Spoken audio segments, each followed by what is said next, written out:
who's the best flipper of all time, if you guys know your stuff, I would say Denny Brower. And what is Denny Brower known for?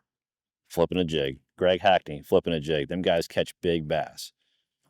This is what they do all day, every day.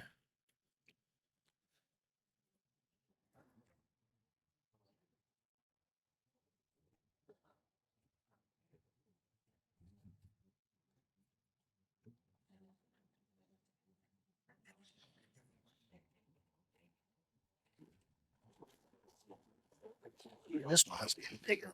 Oh, yeah.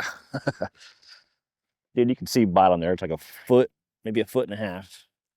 That was a perfect example of a little lane going through there. Flip that jig right inside there.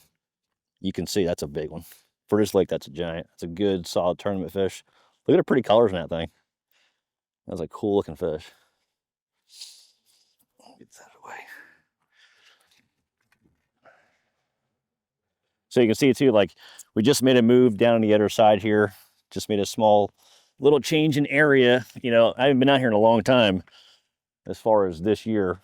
You know, been busy, but it's a prime example, guys. You just keep on pounding this technique and you'd be surprised what comes out of there. I mean, if that camera turned over, you can see bottom. I mean, it's about as shallow as can be. A little hole right in that grass that fish came right out of. It was hooked really good, right in top of the head, just how you want it.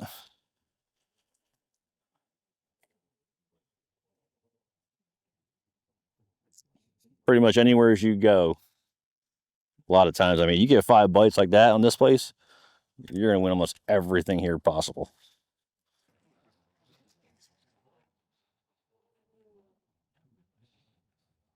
You guys can't really see it, but like right where that fish was, there's a little hole in the grass too, but just right here is a little bit of a subtle drop. Then little differences are big differences, like as far as setting up and what the fish are actually looking for when they're setting up.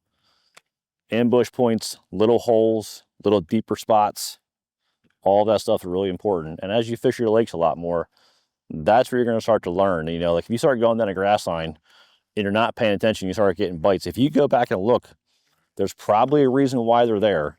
And it can be wind driven, it can be forage driven too, but there's usually a lot more to it than just that.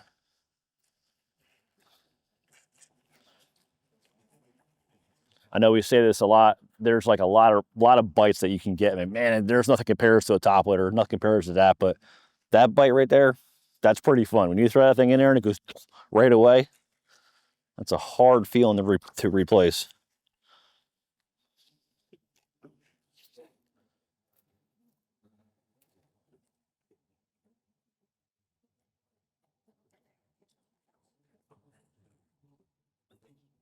So we've only been doing this now for maybe, I don't know, 30 minutes and already caught one really big one. You know, you got an 8-hour day. We still got 7.5 hours of tournament fishing left. Chances are I'm going to get 4 to 5 more, 6 or 7 more bites. Something just moved right there in the grass.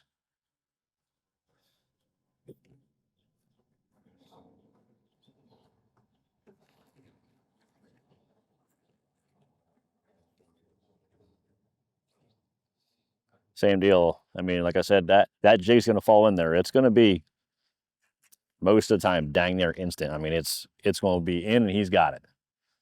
Whether you feel it or you pick up on it and feel it, it's going to be the first initial fall. I'm not wasting any time moving this jig as far as pulling it through the grass. I might pull it up and down, but that is it.